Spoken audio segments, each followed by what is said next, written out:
Okay, I went to the Health District Advisory Council meeting last week at 7 o'clock. And I also went to the special meeting of the County Board of Health at 4 o'clock. And it was a special meeting in which I talked to Mike at length about it. Gene, you and I tried, we kind of lost connection that one morning.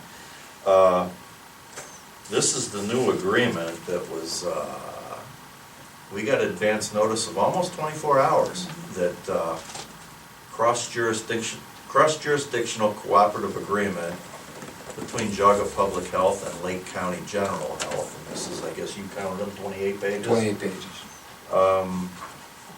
Every township in the county, no township in the county saw this more than 24 hours prior to it being voted on there. Of course, we do, as the Health District Advisory Council, each township has a certain amount of oversight of the Board of Health and Jaga Public Health.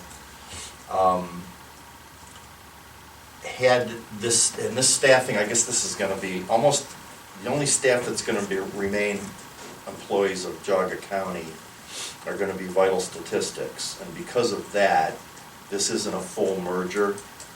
This is just a cooperative agreement. Had they gone full merger, it would have required approval of the Health District Advisory Council. So technically, they slipped under the wire with this, but, and theoretically, per Carolyn Brakey, who's on the board, she did most of the presentation. This should save the county somewhere between $300,000 and $500,000 a year, remains to be seen. You hear these things before. I don't know what happens going forward with this. I asked a couple questions, like if they were going to give consideration to kind of the specialty operation we have here in Jaga County with the Amish, that they don't have any experience with in Lake County. Really did get an answer to that, and what nobody talks about is that's a big part of what the county spends is in the Amish community, a big part. Nobody mentions it, but there were plenty of questions asked. There were very few answers given, and it was basically this is how it's going to be. The staff the staff that's being laid off March 31st got to make their comments, and they were. I don't know if they were considered, they were heard publicly. And at the end of that hour and 20-minute meeting, they voted unanimously, our Board of Health voted unanimously to join that. All right, so about an hour and a half later, was the Health District Advisory Council meeting, which is regularly scheduled by a year ahead of time. One of the members of the Board of Health was to be reappointed. There's a screening committee of 6 people, and I give them credit for being open about this. This was how blindsided everybody was. Jonathan Tiber, you guys know him. Dan, you've met him for sure too. He said, a week ago, we would have given a unanimous recommendation to reappoint the member that was up for reappointment. And due to what happened an hour earlier, they said, we're split, we're not making any recommendation. So, as it turned out, the vote was held. Dr. Mark Hendrickson was the new appointee, and the member that had voted just a couple hours earlier left with 2 votes out of 18 possible. It was quite a stunning turnaround. I don't think anybody saw it coming other than the insiders on the Board of Health, and obviously some of the staff had some inkling that this was coming. Gosh, it'd be nice if they had come around and asked some opinions around the county. If Mike, you've been here when they have a funding issue. Gene, you were here. You probably remember this too. Bob Weisdack would say, "What are our considerations? Right. What do you think of assessments? What do you think of replacement levy?" None of that happened Not this only year. would Bob ask that, he would actually take that into consideration. It wasn't just going through the motions. He definitely listened to what everyone had to say, and he put all that information together, and that's what he had made his decisions on. Well, I think, you